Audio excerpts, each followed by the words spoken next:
Over at the site Pararational a while back, they had an article describing a cryptid I had never heard of.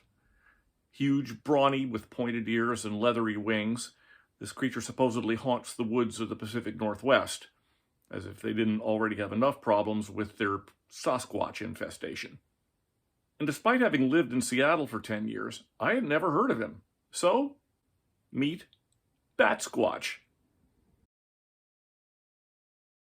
The first thing I notice about Batsquatch is that he seems to have no equipment, if you get my drift.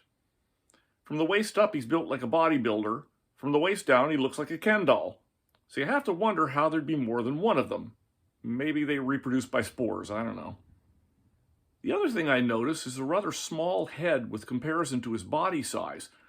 Low forehead, small cranial capacity, kind of a derpy expression. A real knuckle dragger. A demon from the redneck part of hell, maybe, where instead of stealing your soul, they down a six-pack of Miller Lite and take a baseball bat to your mailbox. Beelzebubba is kind of how I think of him. Be that as it may, Batsquatch has been seen a number of times, starting back in the 1980s, and since then has been seen with great regularity. Here's a report from 2009.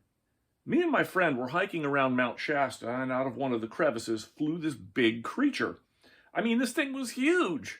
It was tall as a man, as stocky as Hulk Hogan, and had leathery wings.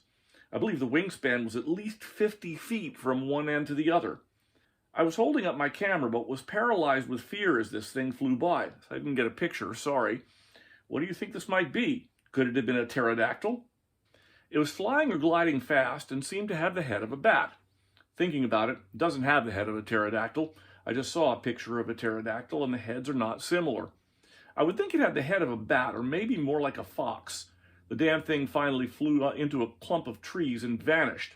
I heard you guys might be going back to Mount Shasta. If you do, please look out for this thing.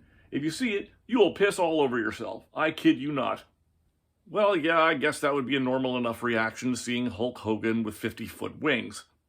Then, we're told, there have been a number of fake reports of Batsquatch. How you tell the difference between one vague story with no evidence and another vague story with no evidence, I don't know, but apparently some of them are real and some of them aren't, so there you are. The fact remains that there isn't any evidence of Batsquatch at all, just anecdotal reports and a sketch of a sketch. That didn't stop the folks over at Pararational from coming up with what has to be the silliest explanation for a cryptid sighting I've ever heard. Perhaps Batsquatch is an extra-dimensional creature that dropped through a rift and got stuck here. If the first sighting really was in close proximity to the Mount St. Helens eruption, it seems probably that the force of the blast may have ruptured time and space, allowing something to get sucked through.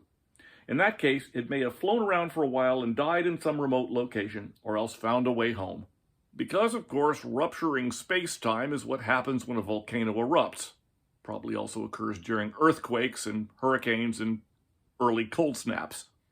You know how fragile space-time is if you're to believe Star Trek: The Next Generation, where it got ripped just about every week. So if you're ever in the Pacific Northwest, keep an eye out for Batsquatch. Given how big he is, I don't see how you could miss him, frankly. If you see him, maybe he won't hurt you if you offer him a can of Miller Lite. If you enjoyed this video, please give us a thumbs up. Our resources are down there, and please subscribe to our channel. Thank you.